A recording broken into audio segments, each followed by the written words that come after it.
Бүгүн Баткенде тарыхый окуя болду. Шаар мэри Имамназар Буркановдун катышуусунда жаңы жаштык жана жеңиш парктарын куруу боюнча старт берди. Белгилей кетсек, түрк курулуш компаниясы курулушту баштаган эс алуу паркы башкаларга окшобогон заманбап үлгүдө курулат. Анда балдар ойночу аянт, амфитеатр, тейлөө пункттары орун алат. Курулуш кийинки жылдын январь айына бүткөрүлөт.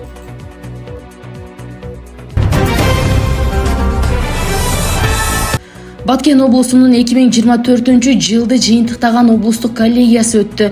Баткен облусундагы ыйгарым укуктуу өкүл Айбек Шаменов баштаган коллегия мүчөлөрү катышты.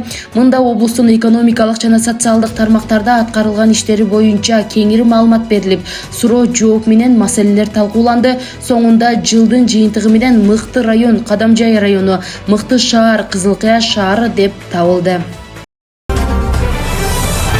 Министрлер кабинетинин төрагасынын орун басары Бакыт Төрөбаев Кыргызстанда картошканын баасын ортомчулар көтөрүп жибергенин билдирди.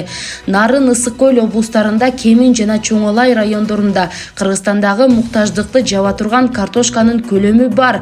Төрөбаев ортомчуларды дыйкандардан картошканы сатып алгандан кийин ага 5 сомдон ашык кошпоого чакырып, эгер баа негизсиз көтөрүлүп кетсе, монополияга каршы жөнгө салуу кызматы чара көрөрүн билдирди.